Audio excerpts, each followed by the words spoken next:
Hello, everyone. Welcome, welcome. Good evening.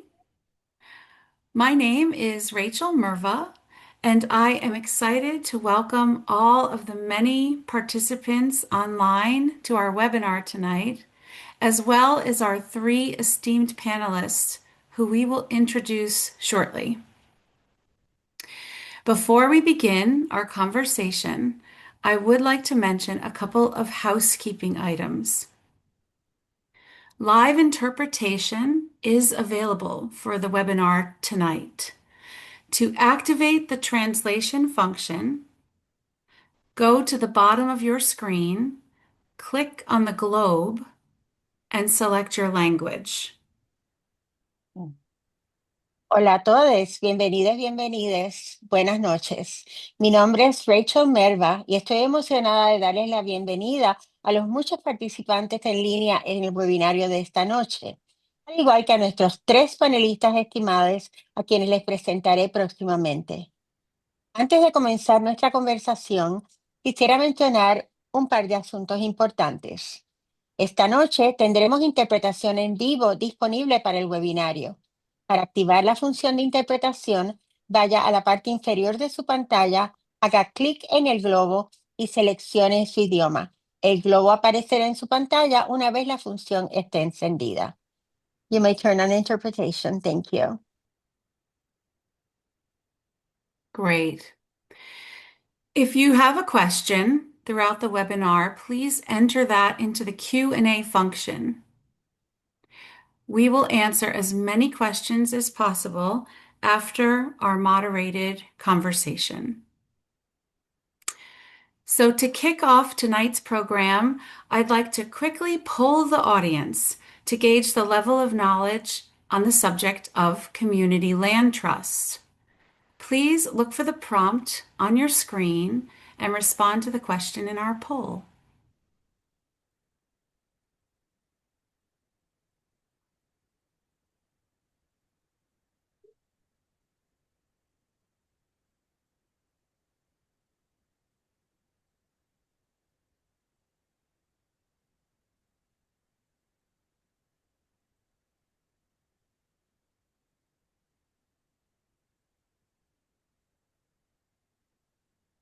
Okay.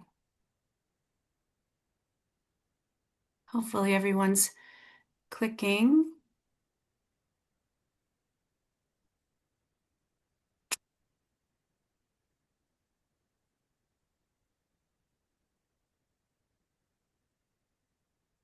Okay, so I think we will show the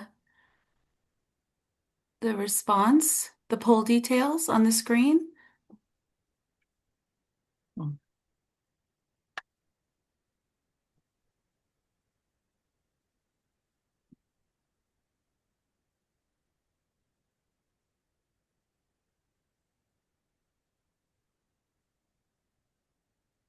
Okay, well, I'm not seeing that, but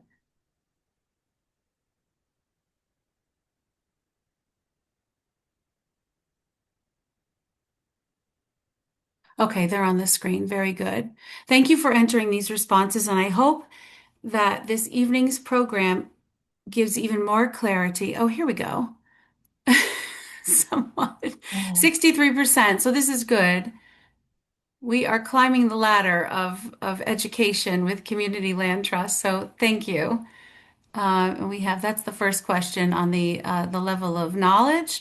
And secondly, are you currently involved in clearly is 50 over half the people on. Um, actually didn't quite answer the question. So we've got board members as a majority response for the role on the Community Land Trust. So thank you so much for answering this little poll. So once again, my name is Rachel Merva. I am an independent contractor working in the housing space in Connecticut for the last 5 years. In addition to being on the board of directors for Bethel Center, I am a member of the City of Milford's Housing Partnership Committee and also part of the All In Alliances. It's right up there. I also wanted to mention that tonight's program is brought to you by Housing for All, which is a statewide network of people and groups working together to build support for housing in communities across Connecticut. Some of the organizations represented here tonight, All In, the Housing Collective, and the Naugatuck Valley Project, are part of the Housing for All Alliance. Other members represent faith communities, labor unions, social service agencies, housing nonprofits, and more. We do believe everyone in Connecticut should have a safe, stable, dignified place to live. And in order to achieve that, we believe residents need to organize with one another and build political will for housing at both the local and the state level. One way to do that is to share proven solutions that address housing affordability with people and organizations that are in this work every day and provide opportunities for conversation, like this series on community land trust. We kicked this off last month with an introductory session that was led by Jason Webb, who's with Grounded Solutions Network, which offers technical assistance, advisory, and other services in community land trusts. If you missed this webinar, you can view the recording online.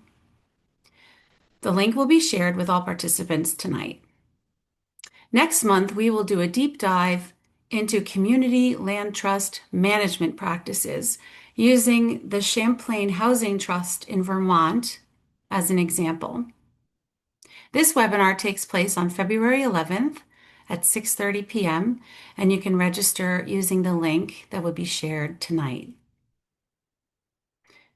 Moving to tonight's discussion, we have leaders from 3 community land trusts in Connecticut who will share insights into how their community land trusts operate, who their stakeholders are, and how they support residents' long-term successes through training, collaboration, and equitable land stewardship.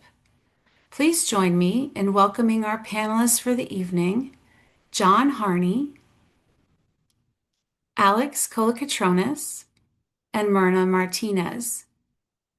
John Harney has been on the board of the Salisbury Housing Trust for over 10 years. He serves on the Inland Wetlands Agency and Assessment Appeals Board and is a licensed real estate broker in Connecticut for 25 years. Dr. Alex Kolokotronis is the director of Naugatuck Valley Housing Development Corporation in Waterbury and has an extensive background in nonprofit and policy work. Myrna Martinez brings 20 years of community advocacy experience to her role as executive director of the Southeastern Connecticut Community Land Trust. You can read their full bios on the Community Land Trust webinar page. And with that, John, I'd like to turn it over to you. Okay, that and thank you, Rachel.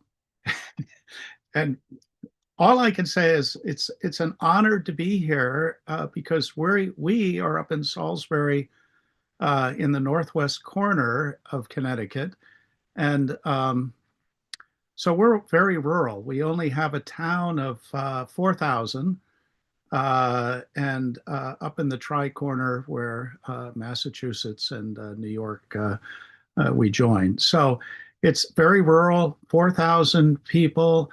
It's a high, the weekenders have discovered us, so it's 50-50 between local and part-time ownership. Since 2000, the median cost of a home ownership has rocketed up close to 800, 900 to a million, somewhere in there. And so obviously, since we have all volunteers for fire, ambulance, et cetera, affordable housing is a must because those are housing prices that we locals can't afford. So, so that's the reason for the Salisbury Housing Trust is to provide equitable, affordable housing to our populace and residents. And we we we function well. Actually, I guess we are a CLT. I'll be damned. But because we what we do is we buy the land, or we're gifted the land, or land is donated to us for housing, and then what we'll do is either rehab an existing house or build a new house, and but we retain the Salisbury Housing Trust retains the land, and it's governed by an excellent ground lease, which basically allows the family to buy the house, but the housing trust retains the land. We're responsible for if trees need to be taken down, et cetera, et cetera. But the key is we maintain the land, and the owners then have a much lower property tax because they're only paying on the house, and we, being a nonprofit, we're exempt. So it really helps. And then we've done a revision of our ground lease with our lawyers. And if anyone who's listening would like a copy, because it's the centerpiece, the backbone of what we do as far as a CLT is the ground lease. So if anyone out there wants a copy of that, I'm happy to share it because it represents 20 years of refining. So here is a couple photos of one of our homes, a 3-bedroom, and we're taking trees down that are hazardous. On the other side of the photo is a house that was rehabbed 20 years ago, but for health reasons, there was deferred maintenance. And so the housing trust went out and raised the money for a new roof.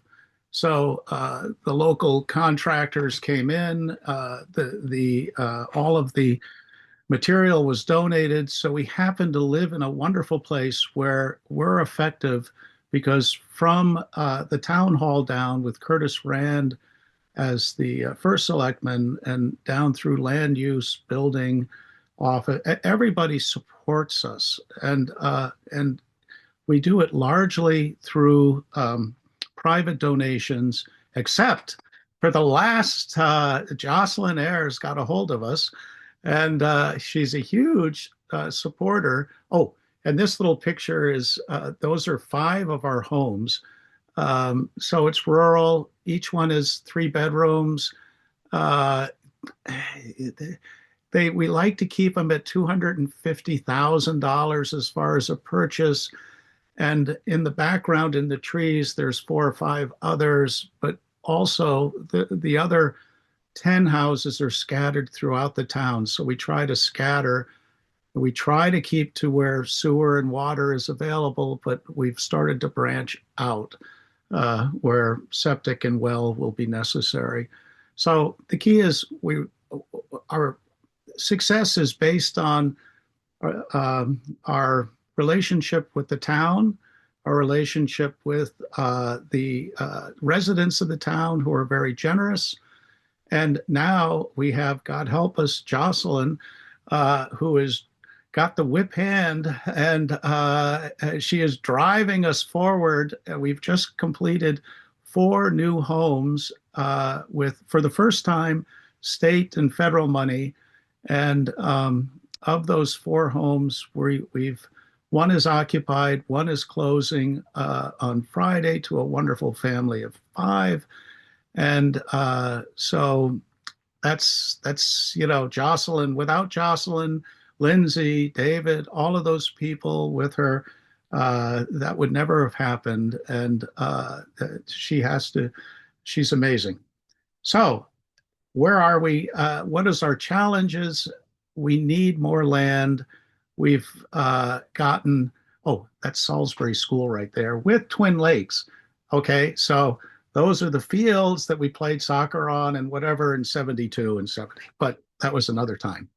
So our challenge is to find additional land, and that's the key. And 830G has opened up a whole avenue. So what we're doing is we're finding these little parcels that would be unbuildable with the current planning and zoning regulations, and but the door is opened with 830G for us to go in and build an affordable home. So I guess our challenge is we've had one parcel donated to us, and there'll be more donated, but we can take something that's unbuildable under current planning regulations with 830G build an affordable home because the regulations are relaxed.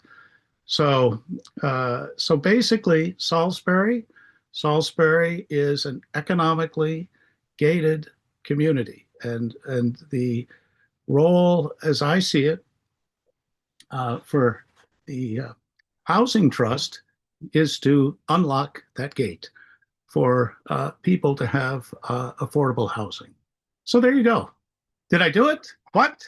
Is it 15 minutes? Oh, and the foxes. Oh, the foxes. I photoed them.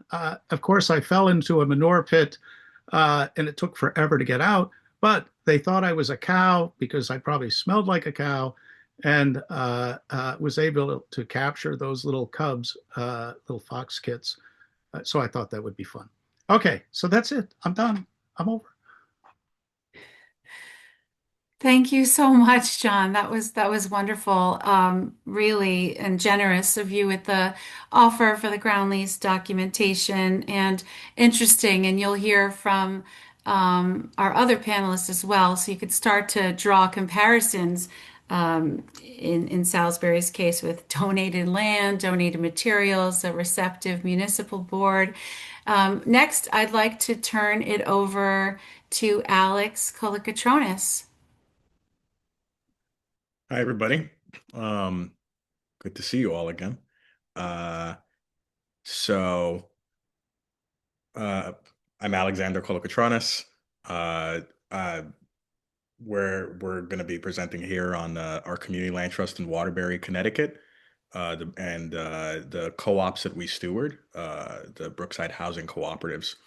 What you see here are pictures from a community day we had last year, or I'm sorry, actually a year and a half ago, as well as pictures of some of our mobilizations throughout the past and some of our media coverage. But this is very representative of our community land trust, and I'll get into that moving forward. So this is what our model looks like to get into the sort of nitty gritty immediately. We have 6 housing cooperatives. 5 are 18 units, 1 is 12 units. Those each have a ground lease with the Community Land Trust, which is the Naugatuck Valley Housing Development Corporation, which was formed, uh, actually, it was formed in 1988. That needs to be corrected. And was a sort of spin-off from organizing from the Naugatuck Valley Project, which was founded in 1983, and even began in earlier than that. So I'll get into that, but very similarly, just to highlight as to what John had just referenced, the ground lease is the key mechanism here. There are only about, I believe, 10 or 12 community land trusts in the country that also steward housing cooperatives or have a kind of focus on housing co-ops. This is also featuring here an article from Shelter Force, which you should feel free to read. It goes over our history a bit, and that came out about a few months ago. But roughly, this is the structure. And if you see also further above the actual people here are those who are the occupants of the units. And as occupants of a co-op unit, they have they own a share as opposed to a condo. They own a share in the cooperative, corporation, a cooperative association. And in owning a share, they have a proprietary lease, and through that proprietary lease, they are entitled to a unit. And so here you see the structure flowing from bottom up or top to bottom, diagonally, however you might like to see it. And we'll get a little bit more into the details as well into the overall operations. So this is Brookside from another view. These are the 6 housing cooperatives and the 102 units. They might not be what you picture for those who might be familiar with housing co-ops in other contexts, but this is what this has looked like for 35 years now. Being in Waterbury has a very different population size than what was just mentioned, approximately 115,000 people. And we've also seen skyrocketing rent as well. In terms of the governance, the NVP has 3 board reps on NVHDC. I'll get into a little bit more of what Naugatuck Valley Project is as well. There's a rep from each cooperative, and then there are seats for outside representatives, public representatives.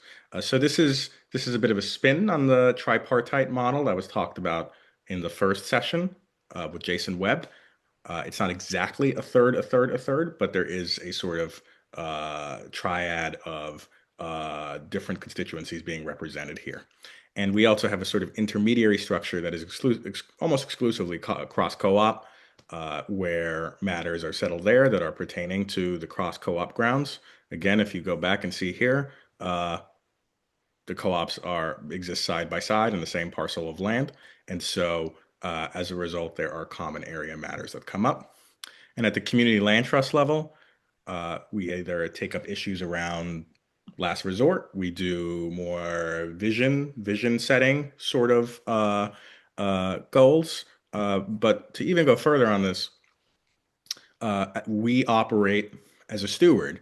And as a steward, a strong component of that is providing training and support to the co-ops. And what that looks like is providing trainings for those who are new to the co-ops, or even those who maybe need a refresher in terms of what is a co-op?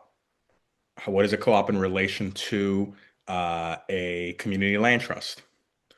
Here you see on the top bracket in certain senses what a co-op is. And I should also mention from what jumping off from earlier, in being part of a co-op, residents in each of their co-ops vote for their officers. And our co-ops are small enough where people meet, the membership meets monthly. There isn't a sort of big general membership meeting at the end or beginning of the year. There is a monthly general membership meeting. And so their decisions are made democratically. They're made through votes. Sometimes officers, depending on what the task is to ask officers, have a certain level of responsibility. And our co-ops, I'd like to say, are quasi self-managed, are self-managed. And so there's a certain level of decision-making power held there as well. But again, there is a monthly general meeting there. And so as you might imagine, folks likely have not ever been part of a cooperative or been part of some kind of shared equity model, been part of a community land trust in any part of their lives, not in terms of their schooling, not in terms of their work life, not in terms of maybe some other kind of commercial undertaking. This is just not something that many folks are familiar with. And so the trainings are a really key component to the stewardship in terms of the co-ops being able to operate in a healthy, functional way, and then being able to operate together. And besides just general sort of trainings on what a co-op is, we get into topic-specific areas or issue-specific areas. We get into issues around management. We get into issues around how maybe challenges faced today or huge potential faced today are ones that we've seen mirrored elsewhere. And so the educational component is not just done for us in a way in which we're just simply delivering knowledge. One might think in terms of like the Paulo Freire kind of metaphors of how education or pedagogy is done, where our trainings are participatory, and we try to do so in a way, or strive to do so in a way, where co-op members and officers can lean on each other and build relationships with each other, because ultimately they are the residents and they're the ones that are caretakers of their homes. And so training again is a huge part of stewardship, and there are other pieces as well in terms of securing financing, in terms of linking up with other actors, in terms of defending Brookside, educating other external actors on the model. And that's a part of NVP's kind of history. So Naugatuck Valley Project is a very big component, critical in this. And I should say I'm director of NVP and the Naugatuck Valley Housing Development Corporation. And NVP was originally founded on striving to stave off deindustrialization by converting manufacturing plants into worker cooperatives, into employee-owned firms in the early 80s, into the early 90s. This is a book on largely on that, but there's also a chapter in this book by Jeremy Brecker, a famous labor historian from Western Connecticut, that is on the Brookside Housing Co-ops. And what you see here is a long running arc of NVP being involved in cooperative development. And for a period, the largest worker cooperative in the United States was actually in Seymour, Connecticut, and was a conversion done by or spearheaded by NVP. There's also a famous Danny DeVito movie from the early 90s that was shot on site at the manufacturing plant. And I'll have a spoiler alert here, ends in the workers buying out the plant and securing their jobs. So NVP did a lot of work in terms of the workplace, but as a labor faith community organization founded as a partnership between the Catholic Archdiocese, the Episcopal Church, the United Auto Workers, and Connecticut Citizens Action Group, this was the main mission at first. But in the late 80s,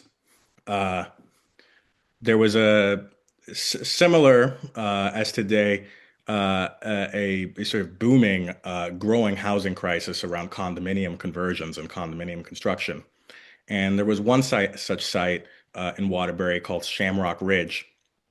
And at Shamrock Ridge, which is a 172 unit complex, the rent had tripled over a number of years as the complex kept exchanging hands with the goal of converting it into a condo complex.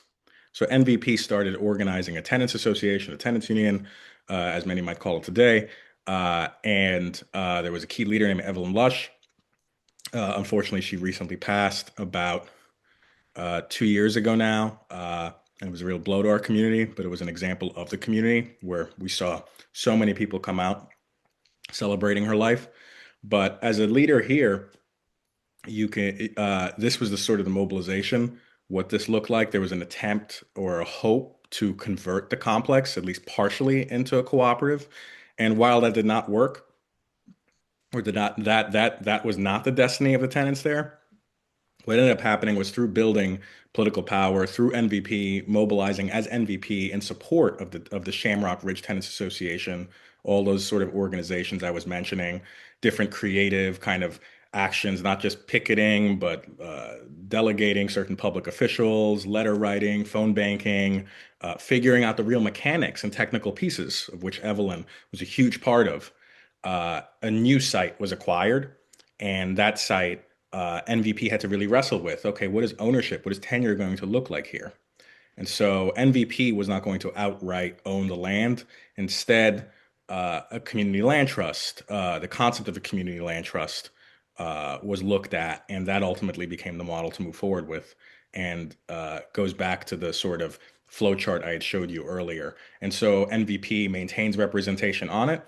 The two are very close together, but formally speaking, the Community Land Trust, Naugatuck Valley Housing Development Corporation, owns the land, and the co-ops have a ground lease with the Community Land Trust. But it's a very dramatic story. There's more details to it. It involved overcoming a number of obstacles that involved securing state bonding and nearly losing it all because of the land that was initially promised being shifted elsewhere and so forth. But ultimately, it happened. And for 35 years, NVP has been conducting trainings periodically to new officers, new members, but also old officers, old members, and we try to have the wisdom of the longer running officers and members transfer over to those who are newer. To this day, we still have to fight. So it's not just that, you build a thing and then it's done. Uh, it does require community mobilization. And so here we had a tax fight. There was supposed to be a major increase in our taxes as proposed by the city. We felt that uh, we felt that it was just way too large, not aligned with what we were legally seeing. And so we had a mobilization and we came to a settlement. But it was very much premised on the power of not just the co-ops, but the power of the community land trust.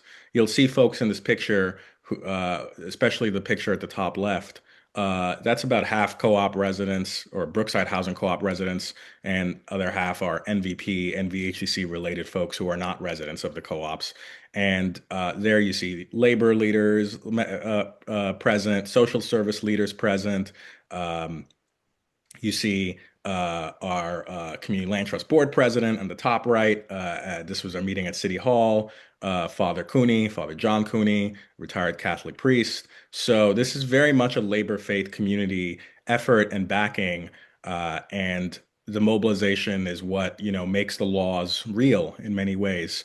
And so this was very inspiring, but it was also very inspiring for our folks internally because for those who were newer to this new type of housing tenure, to this new type of living, in a sense, it really made clear, wow, when we talk about those flow charts, when we look at the mechanics and the technical pieces, that's not simply a sort of bureaucratic formatting to how you live in a CLT supporting co-op or a co-op supported by a CLT. It's about actually building internal organization to be able to have a thriving home and to have a thriving community that can have each other's back. And this was such a great example of this. There have been other fights over the decades, but this was our most recent public one that took place.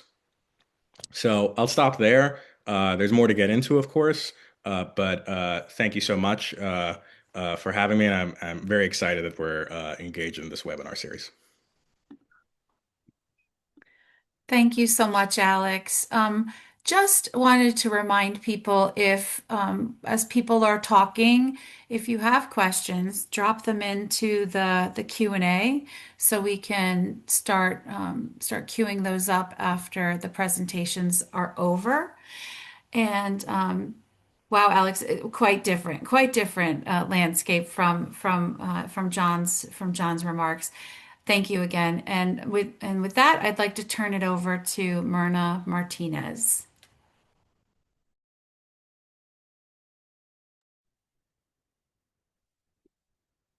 Thank you, Rachel. It's interesting. We actually went over all the technical issues. Oh, here we go. Do you see my screen?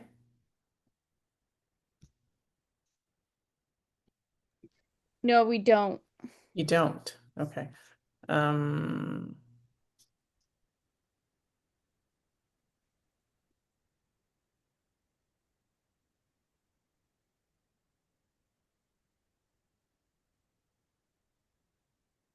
Okay, I think I got it. Unfortunately, You got I it. okay. Unfortunately, I think it has me in front of it again, but that's okay. Better than nothing, right? So thank you, Rachel. I'm really excited to hear the other Alex's and John's community land trusts and how they work. And I think this is a big educational moment for me as well. And I'm excited to visit one another's sites and learn more about the pieces that make it work for you and what we can share in and ideas and practices. So my name is Myrna Martinez. I'm the executive director of Southeastern Connecticut Community Land Trust. So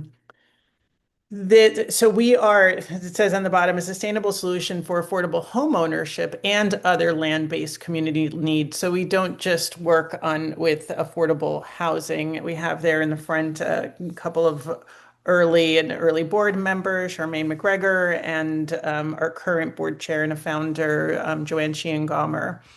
Um, so we hold land for the development and stewardship of land for growing food is one, green spaces, permanently affordable housing, and facilities for community organizations. Um, we are on southeastern Connecticut. Our main developed area and where office is located is in actual the city of New London. We do cover all of New London County, but where we have a formal chapter and where we have most of our properties is in the city of New London. It's a very different community from Salisbury. Our school district is 82% free and reduced lunch, so we are lacking resources as a community as a whole, and or financial resources as a community as a whole. And so our needs are very different. So these are our areas, and um, you know, it's interesting. This slide says what we do, and then it's also our values. And I know our values guide what we do, but I just couldn't seem to separate these, and I wanted to keep it together. And I'll show you as I move along. But I think it's really important. Yes, what we do is really guided by our values. So if you look there at social justice and racial equity or high quality of life, how we keep these pieces in mind and why I didn't want to separate them here for the sake of the slides. For instance, we do tell the history of community land trust. It's part of our outreach. It's really important to know that it does come from the civil rights movement and to say the names of those that began what we are continuing with, what we found to be so beneficial and community centered. So we do show the film Arc of Justice and say the names of Slater King and C.B. King, Charles Sherrod, and Bob Swan, and tell the story as to why we chose this method. So telling you specifically about our properties, as I said, we function on a chapter model. So we do cover all of New London County, but New London chapter is where where the organization started and where we have developed a chapter. So the first community land trust property is also the only owner occupied house on the street of Press Street in New London. So you can imagine the stability that increases on that street to have someone that owns and lives on their property. I think it's a beautiful stone house. Moving on from there, this is our property, our only property that is not currently in New London. It's in the town of Salem, and this was originally a 200-acre plot. Someone who actually, this is a really interesting story because it tells about the collaboration between land trusts and community land trusts. This was started in a conversation that our board chair, Joanne Sheehan, had with someone at the CLCC, Connecticut Land and Conservation Council, which is all land trusts, but talking about how those partnerships would be beneficial because oftentimes land trusts might have a property that comes about where they have a building or a barn or structure that might go to waste. And so in this case, this shows about partnership with a land trust and a community land trust. It was originally a 200-acre plot. And so 185 acres of this land, the open space, was preserved by the Salem Land Trust, and 15 acres that contain the farmhouse, a barn, agricultural fields, the old family farm is being preserved as an old family farm. Right here is the house, and this is the inside of a beautiful old barn just during one of our cleanups. And it's going to be this spring, it will be closed. The property will go to a group called Seba Arbor. They are 8 young Latina women who come from the Bronx primarily, have done a lot of urban farming and have started to take occupancy and cultivate the land. And it's a really exciting opportunity, the preservation of this family farm and this opportunity for this group of young women with amazing creative ideas for agricultural and art and just vibrancy for this plot of land. This one is in New London. Like I said, all the rest of them are New London. This was originally, there are two houses here. The one on the left is was called St. Francis House. They both ended up belonging to St. Francis House, but the one on the left was called St. Francis House. So this partnership, all of our properties are in partnership with another organization or another group or individual who is going to take ownership and stewardship of the buildings, of the improvements, or of the land if it's a community garden. So this is the logo of St. Francis House.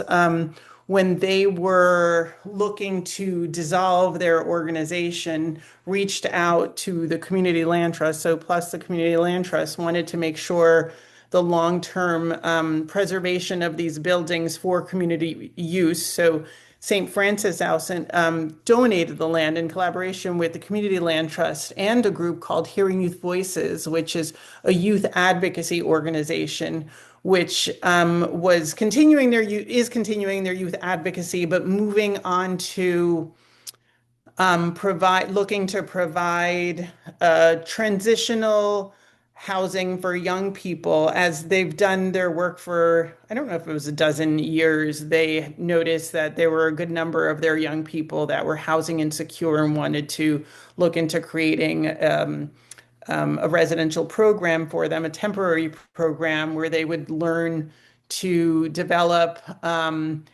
skills, life skills, financial skills, and be able to live in community for 6 months to 2 years, and then leave with a little bit of a savings to be able to live independently. So this collaboration of these three organizations, St. Francis House, us, the Community Land Trust, and Hearing Youth Voices, is now in our Community Land Trust ownership, and will be going, the buildings, the improvements will be going to Hearing Youth Voices when they are ready. And this is also where our office is. And so it's an exciting project for Hearing Youth Voices. This one is just a tiny plot of land where Fresh New London, the symbol is down here, their logo is down here, has a community garden. So here are a couple of their garden beds, and over on the right-hand side is their shed and community bulletin. You can see beds there on the side as well. This one is a commercial space, commercial community space, and this one is in partnership with Ledgelight Health District, so quasi-municipal department, and they have partnered with us to purchase this building because it was an emergency kind of situation where they were helping run a food pantry that was causing traffic and needed, city said it couldn't take place at their previous location. This building came up on the market. Our community, New London, is very small. There isn't a lot of extra space. And so this came up and they wanted to be able to grab it. And now it's called the Place for Community Wellbeing. It's an L-shaped building where one of the arms of the building is a bodega, a pantry, a shopping style pantry. And this space that we're facing right here is community space for educationals, other groups to use and engage community, host community. And this is a renovated 4-bedroom house that's going to be probably ready for a new family in April. And that's it. Thank you. And, I do also want to say that we are just mentioned, heard from other presenters about their board structure. We are a tripartite board, a traditional community land trust. Yeah, thank you. Thank you very much. Wow.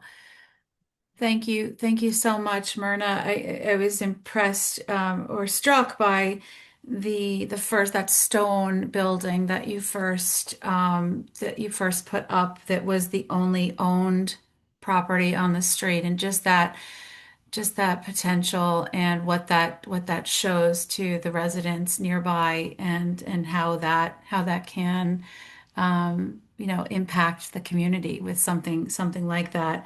Also, it's interesting that you mentioned this collaboration between the Community Land Trust and the Land Conservation Trust. I worked on a program in Woodbridge not that long ago about can these two groups collaborate? Is that possible? So this is a shining example of when partners come together, and they can make the magic happen. So appreciate all those remarks. It's wonderful. Once again, I want to remind people, if you do have a question, please put that in the Q&A. Since we're at that time now, everyone is welcome to put their cameras on if you'd like to see each other. Um, I think it's very interesting that we have such a diversity in Connecticut from these three panelists to talk about what their projects are and what their community land trusts do and who they serve. Certainly, we've got, in addition to housing with the Southeastern Connecticut Land Trust, right? So that's something that I didn't know about before tonight. So Myrna, this brings even more diversity to the conversation and community space as well.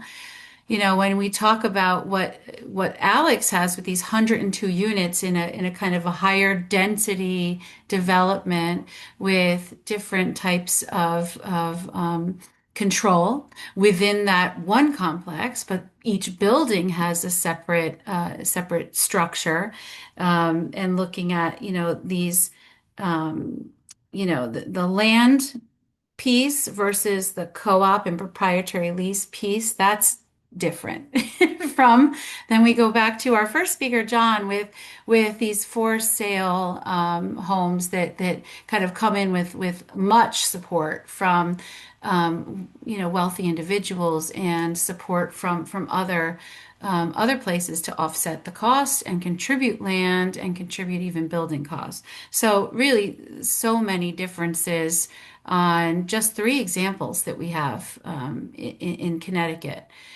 So I know we'll have time for many questions, but I really wanted to circle back, Alex, Myrna, and John. I would like to hear from you about the property taxes. So we had a little bit of a catch up on this in our last kind of meeting, but curious. You mentioned, Alex, that there were, the city kind of imposed additional taxes. I'm not even sure with the way the community land trusts are is you have the underlying land, the tax on the land, you have whatever the improvements are. So how that gets assessed and whether there is an extra accommodation or whether that's unique to the municipality.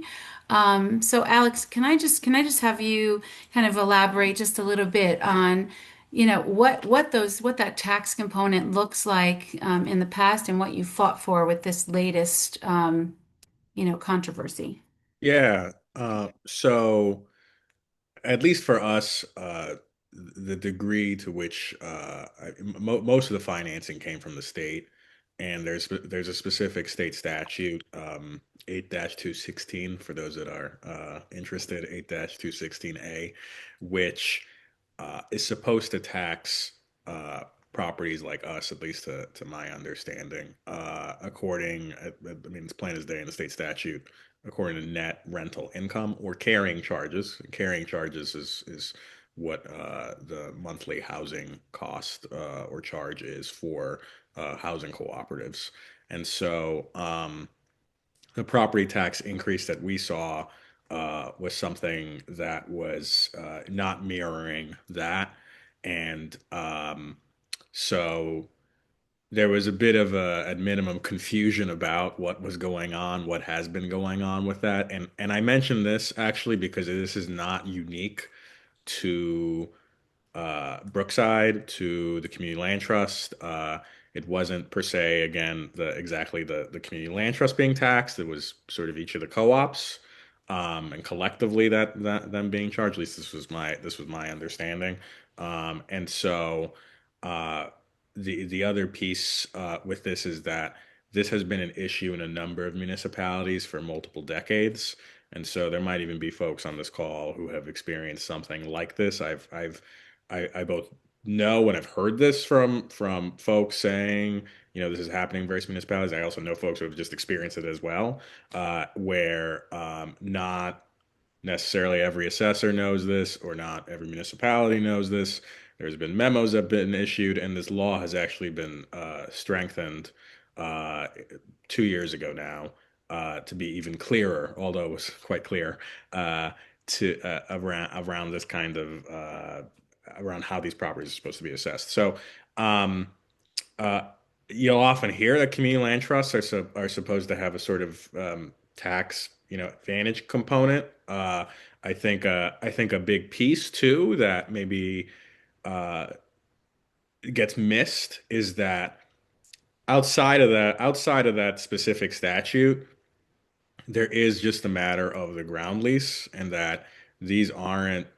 I mean, I'm not a tax assessor, I'm not a tax lawyer, to be clear, but these aren't homes that can be sort of speculatively exchanged or sold and purchased. And so uh, to me, that also should be impacting how these properties are assessed because, if the home in question has another 75 years on its ground lease, that's not the same thing as talking about another home that might be equivalent in all sorts of ways that is not does not have a ground lease, does not have some kind of mechanism in place to preserve its affordability. So those are, I think, the various pieces involved, and there was a recent report put out by the Lincoln Institute as well that talked through the tax pieces too. So it's supposed to help a lot. Sometimes in practice, though, you often have to do a little bit of battling around it, and it is possible that it happens. Yeah, John, I mean, I know that you have, the improvements and that you have this 250,000 or so price point for people to purchase. Do you know about how the real estate taxes kind of work? Is the community land trust kind of paying for the underlying land? Is this all passed on to the purchaser? How does that work for Salisbury? Actually pretty good.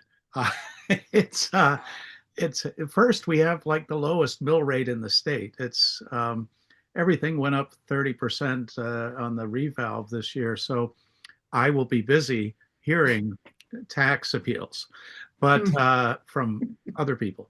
But but it'll probably drop our mill rate into the single digits, is my guess.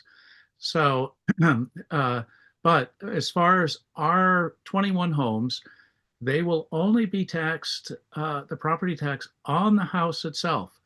And with the Salisbury Housing Trust owning the land and using a ground lease to govern the land, that is not taxed.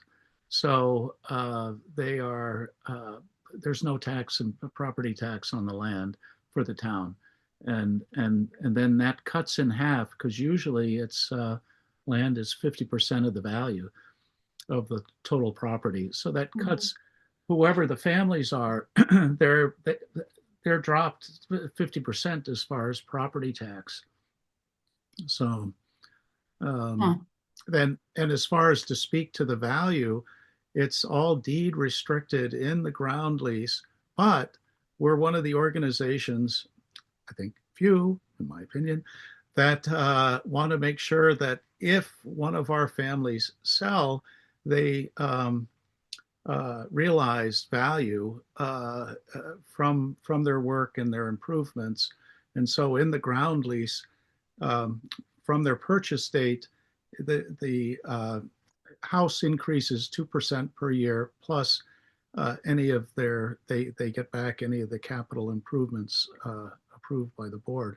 So, for example, one lady, family of five, bought at 200, stayed in the house for 7 years, that with their capital improvements, that came up to 270 as far as what we had to buy them out at. And so that gave them serious equity to move on. And then what we did was recalibrate the value of the house for the next buyer, and we chipped in 20 grand, and we sold it again at 250.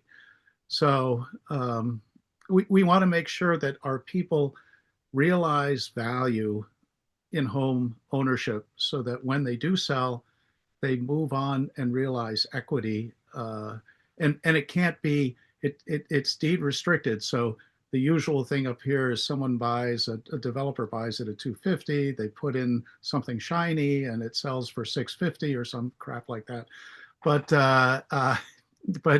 you know, so I'm very proud of what the Housing Trust does to ensure that everyone moves up the chain. That's what we're supposed to be doing, is supporting these families, giving them a ownership. But when they do sell, they realize equity that they can use for their next step forward and be very strong economically. Great, great. Thank you. Myrna, I know that there's also been some experience with kind of, not contentious tax situation, but certainly a story there. How has that Yeah. fared? So when the founders of the organization, so I'm thinking about 2018, were surveying the community, organizing in New London to kind of gauge community interest.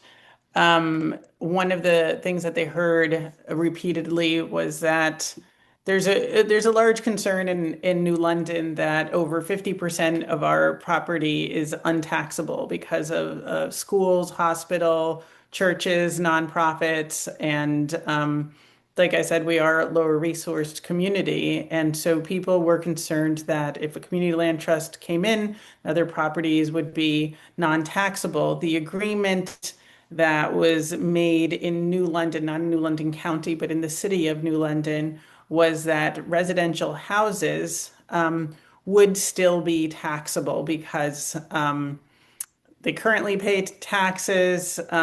That's those houses remain taxable properties. We have run into a situation now where we showed you the two houses that are youth residential nonprofit spaces. Those two houses, like I said, they're nonprofit spaces, office spaces, and programmatic spaces, and we were just denied by the tax assessors recently to have the so we have to pay taxes. I mean, I'm going to appeal it, but it has been a challenge, and we're not the only organization. It's been a challenge in the city of New London. So that's our current situation.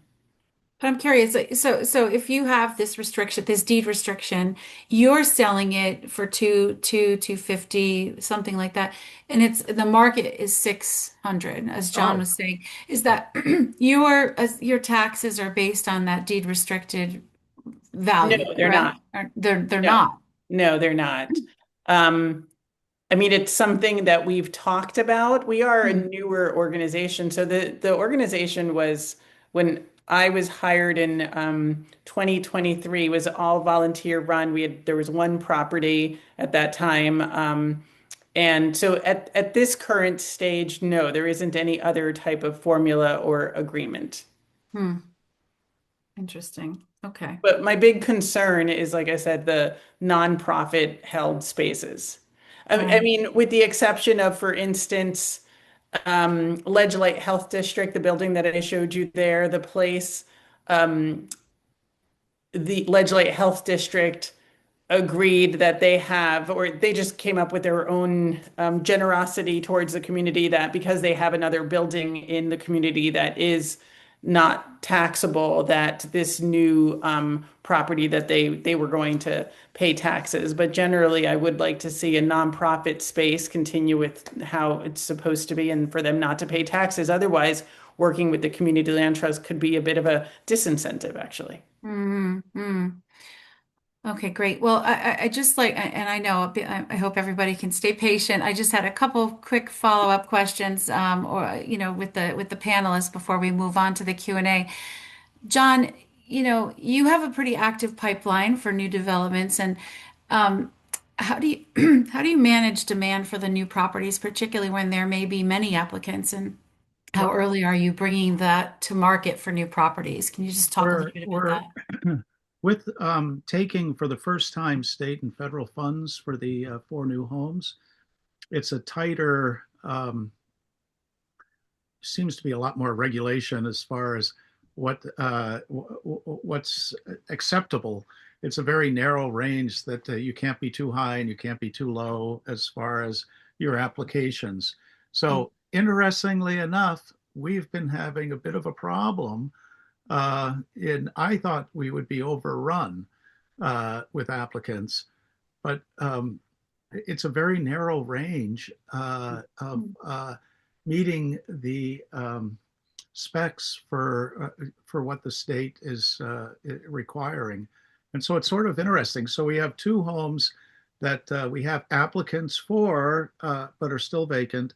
And then the closing is Friday. And it's interesting that it's a family from outside the town that heard of our marketing, and they're the ones who are going to come in and buy it, and so which is great. It's just, but it's interesting. I thought we were going to be just bam out the door, but that's not the case. You just have to be. It's not too hot, not too cold. It has to be just. It's the Goldilocks thing. It's just so we'll fill them, but it's with families. But it's sort of. I would have thought they would have gone a lot quicker. Wait lists for Myrna or Alex, do you have anything you'd like to add with kind of the level of interest and how, how you're managing that? Um, we don't have wait lists. I do think it's an interesting, I agree with John that it's an interesting sliver of who qualifies. And I mean, for us, I'd say that one of the things is just educating what a community land trust is, because they're not, they don't, I mean, I am personally excited to meet you guys because I feel like we're little unicorns in our spaces, and so we just hired, I think, what has it been? A week and a half, an outreach coordinator to help with the educational, the outreach, the getting people ready for the pipeline, because it is a process also to work with us for qualifications for educational and the ground lease. John, we were talking about that being 30-page document. We want people to know the history and know what the long-term implications are about working with us, and the benefits, the benefits, but understanding what that means. Uh, John mentioned his 2% formula. We have a 25% depreciation is our formula. And just explaining that, is a bit of, what the language for home ownership, the economics, there's a lot in getting people ready for home ownership for a community land trust home. For Yeah, homes sure. in general, I mean, that's why we're trying to create something that makes it more accessible and more a shared equity type of a model to make it more accessible for other people. Right. And I know, Alex, when you had one of the slides up, you were talking about Brookside operates at cost. Um, just walk me through what does that exactly entail? How are you communicating that to prospective owners? A big thing that folks will say, especially longtime residents, is this is not renting, and there's a lot of responsibility that comes with it, uh, even more so with being self-managed. And so and there's there's an understanding too that if there was a outside or external property manager, there would be raised costs as well there. And so, I mean, basically, it isn't for profit. It's operating at cost in the sense of what it takes to sustain the property and what it takes to sustain it in the immediate term and what it takes to sustain it in the long term. And so that's simply what that means there. But uh, again, I mean, with us, it's sort of a double. What is a community land trust, and then what is a co-op? Mhm. And so we have to sort of break that down a bit in terms of really, it's not even per se repetition, but there are things that just some things with what we do. I think this goes with everything. People just learn through experience, and uh, one of the reasons why I brought up the mobilization around the tax issue was because, as I was sort of referring to there, it really made things click a bit, uh, at least at a conceptual level of, oh, this is what it means for these parts to move together and why they need to move together and the way that they move together. Uh, but uh, Mm. that to your direct question around what you had asked, yeah, Thank that's you. basically what that means there. Yeah, great. Okay. Sorry. Sorry, I'm monopolizing everything. Okay, let's get to some questions from the audience. This first one is for Alex. Why did Naugatuck Valley Project decide to pursue a co-op form of ownership instead of a condominium or a single family form of ownership? Is obtaining the financing an issue for buyers?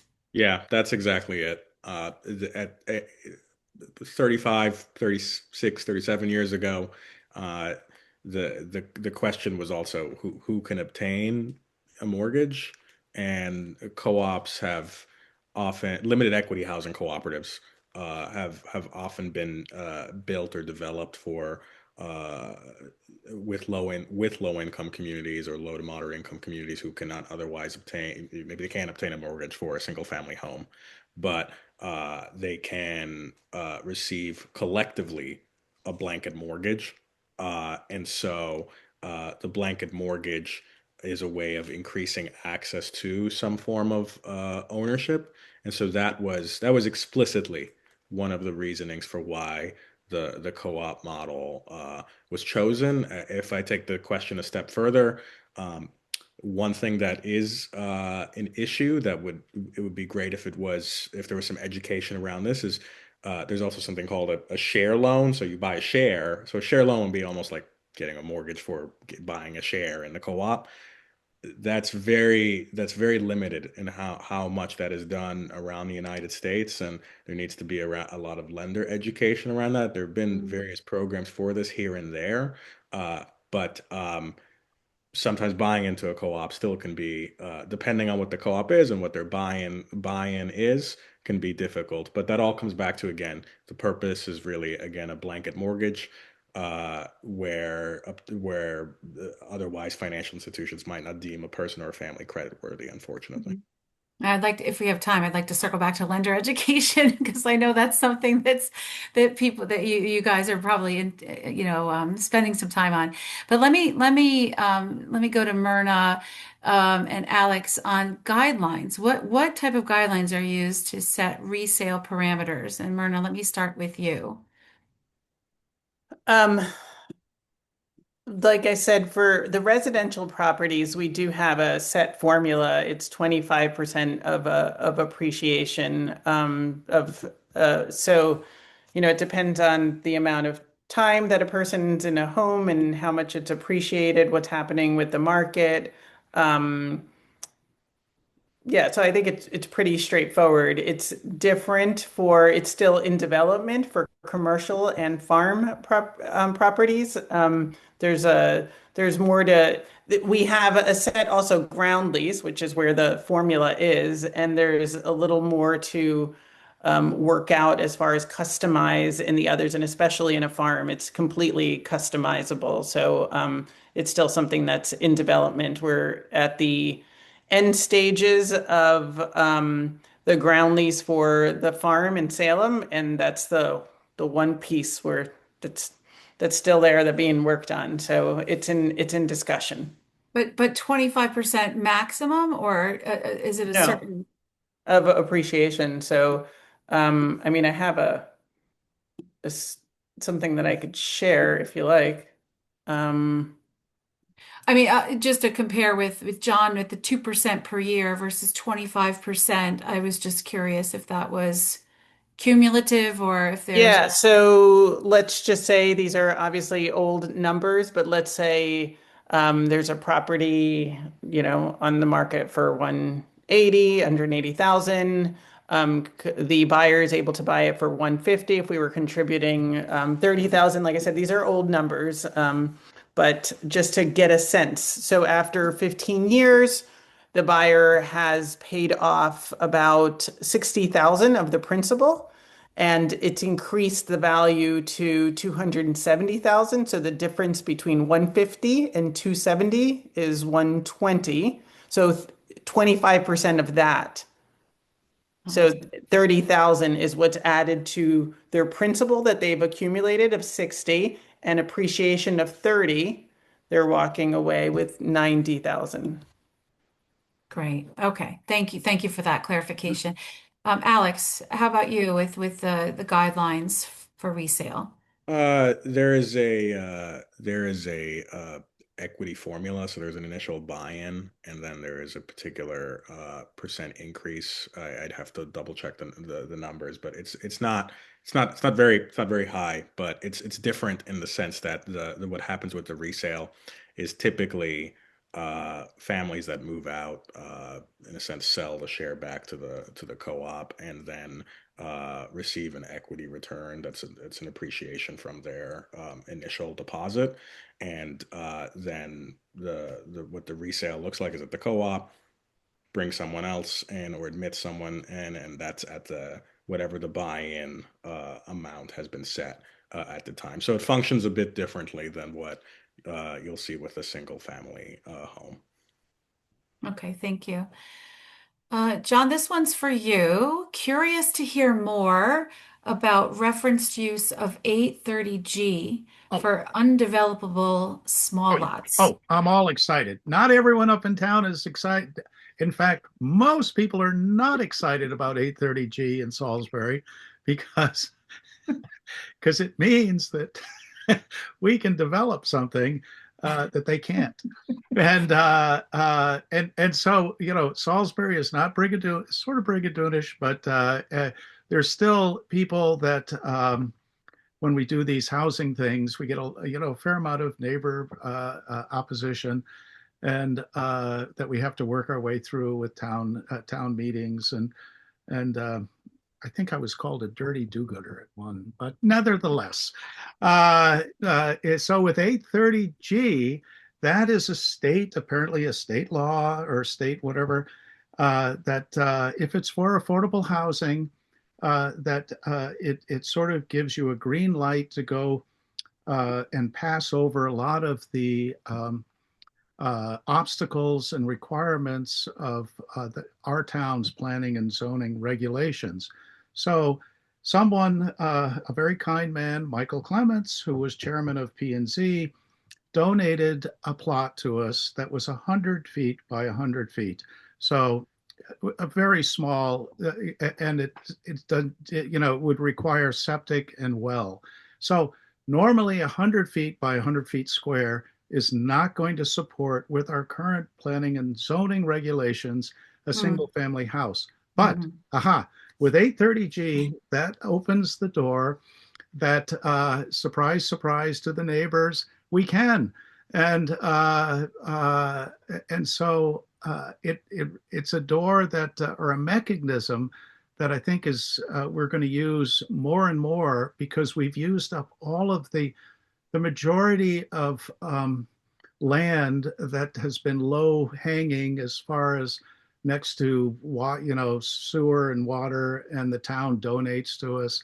We've gone through most of those avenues, and so I think with 830G, it's going to be private landowners carving off, much like Myrna, you were saying with the land trust, carving off an acre or two, and then with 830G, that allows us to build where no one else can build.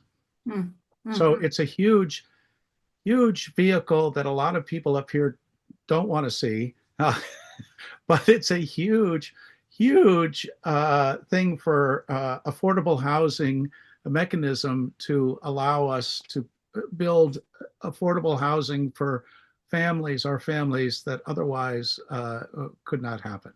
Right. So yeah, a huge fan of 830G. Thanks, John. Okay, so this is circling back to the lending community. So the question is, shared equity land trusts typically have special requirements for lenders and mortgage loans to protect the land trust and borrowers from foreclosures. What has been your general experience in working with lenders? And in particular, your experience in trying to get lenders to agree to these special protections that aren't in typical mortgage loans? And does your organization have the reserves to buy back when a foreclosure occurs? So, working with general experience in working with lenders, Myrna, can I start with you? Yes, but can I first ask John? I'm gonna die of curiosity what Brigadoonish means. I couldn't find it. What? Brigadoon, my dear, you have to be Irish, Scottish, and Brigadoon is a great movie. And when the mists come up, it's a beautiful place where it's magical, Okay. where everyone Thank you. gets along and everyone, you know, it's lovely. So okay, Okay. Brigadoon, Thank I you. will send you the movie. Okay, thank you very much. Okay. As far as lenders, um, oh, there's two capacities. My mind's trying to figure out which one to go to. As an organization, we work with a wonderful organization called Equity Trust. They Hmm. are um, lenders and also work with community land trusts. They're based in Massachusetts, and we have a fund. So we have had supporters lend money into an account. Our fund is called the Fund for Land Equity. So we have an amount there that we use as a bridge loan, and Equity Trust manages that. It's not for private borrowers, it's for the organization. If we have a property that we want to develop and need to take a loan on it before it goes on to the purchaser of the improvements, and they are wonderful to work with because they understand community land trusts. They actually help manage. So if I have a project, I'm a teacher by training. This is not my background, a bilingual teacher. And so, I come up with this project and I might write a proposal and send it to them, and they'll come back to me with a ton of questions saying like, Myrna, how about this? How about this? Did you consider this? I'm like, oh, of course not, so or even I'll even return back to them and say, well, how do I do this? Like, what do I do with this? And so they're wonderful as far as helping manage projects, assess them, and then through the lending process. The other way that they've been wonderful is that I've learned that because we're unicorns, that some of the lending community does not know how to deal with us. They don't understand community land trusts and ground leases and how to work with us and buyers and how to work with different lending vehicles that they might have and how to marry those with our programs. Recently, I have worked with someone wonderful over at Chelsea Groton Bank. I found this to be unusual and wonderful, who is an experienced lender and had the openness to say, sure, let me talk to your people at Equity Trust. Let me learn about this. And I find that to be unusual and amazing when people just want to, put their pride aside and can say, I don't know, and met with them and understand how it works at this point. So like I said, on the community land trust side, it's Equity Trust, and we have our fund for land equity. And for our house bar for our mortgage, people who would be obtaining a mortgage with us, it would right now be Chelsea Groton Bank, the particular lender there. Great. Alex, anything to add on lender experience? I mean, we largely work with the Connecticut Housing Finance Authority, and Mhm. so the it's a little bit different in terms of, we work with the asset manager. Are they familiar with the co-op model? Are they familiar with the CLT model? What provisions do we have from prior regulatory agreements? Uh, but also, I think for me, just to sort of um, really follow on what Mirna had just said. I think the wider amount of lender education we can do, I think the better. And I say that too because for me, this is also really about how we're empowering residents to be able to see this as to be able to step into that arena, and for me to be able to step into that arena with them and say, hey, we have options. It's not we're lowering the barriers not to entry but to sustainability, and I think this is a very, very important issue. This is another facet of why I've been so excited about this webinar series, but also I think this is in some cases a little bit more of a long game, but I think once it clicks, it really clicks, and that's been my understanding from CLTs in other states, that when it happens, then you see a lot of growth. And so I think the more we're able to do that in different corners of the state, the more our residents too will be able to feel empowered. Residents or another or folks who are lessees in other capacities to be able to see community land trust as a great option financially too. John, how about you, finance Oh partners? boy. Okay, here we go. So for the state, for the four houses, it's capital change, and thank God Jocelyn and everyone deals with them, but they've been financing the four houses. For all of the rest of what we do, the other 16 homes, it's interesting. A lot of the banks have no idea what to do with ground leases.